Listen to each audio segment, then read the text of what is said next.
Alright, so we're going to do a TRX MetCon. So the idea here is that we're going to use either a foundational exercise or a heavy metabolic exercise and transition it or progress it with more of a strength-based exercise. So the first one, what we're going to do is show a metabolic exercise known as the mountain climber.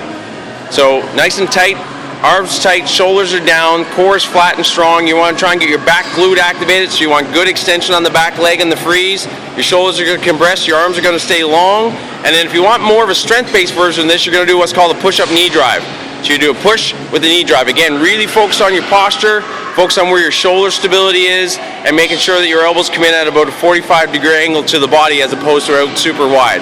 Good. Transitioning, we're going to go into a single leg squat version of exercise. So we're going to start with the strength exercise, which is the foundation for a jump squat. So we're going to start, you're going to reach that back leg back nice and strong.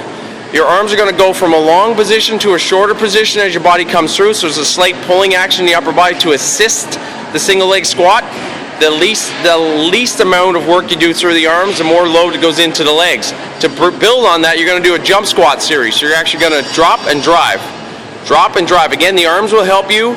You're looking for good stability of the knee, hip, shoulder, and if you don't lay the foundation, sometimes it's going to be too difficult for people. And then the final exercise is going to be more of a strength-based exercise. We're building off a basic pull pattern, which is designed to work retraction and stabilization in the shoulder, and we're working in an extension flexion pattern. So one arm's going into extension while the other arm goes into flexion. Lots of control and scapular depression as you move through this. So it's mobility around stability. It's a great exercise that builds off the traditional Y pulling pattern for the rear deltoids and the lower traps. Alright, so this is the second TRX MetCon that we're doing, and this one's going to involve a combination of building from a TRX Pike. This is also an aggressive exercise, so this is not a foundational exercise. The foundational exercise would be basic planks in here, but this is building to what we're going to do with a walkout to a handstand, okay? So the idea here is get your feet into those straps any way you feel most comfortable. You really have to make sure you've gotten the foundation for the plank, which is all about core stability, scapular mobility, and hamstring hip mobility. That's going to come through a stiff-legged position. So here we go. Good. So as she's going to do is she's going to actually stabilize hard through her arms. She's going to drive through her lower abs to pull her legs in, and she's going to use strength and stability in the upper body to get into as much of a vertical position as possible. If they remain flexed in the upper back like she is, then that's a sure sign that you need to do a little bit more work on scapular mobility. Good. Building off that, though, once you have all that foundation laid down, you're going to walk out into a handstand. So this is a reverse walking pattern, so you're pressing back strong through the hands.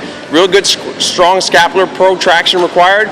Good stability, long straight legs into whatever vertical position you feel you can handle with good stability. You walk back in. Good. Oftentimes it's a good safety mechanism to put one foot in the strap versus two. Good. Abs tight, chest up, shoulders strong. She's going to go again. So you can rest in between reps. Lock the shoulders, strong, stable. Once the wobble starts to happen in the core, once the lower back starts to sag and or the legs start to bend or sway, that's a sure sign you're done. Walk back in. Good, and you do these till you get what I call LOF, which is not laughing at yourself, but in fact loss of form. Good, and the last exercise in this sequence is a hop, hop, drop sequence.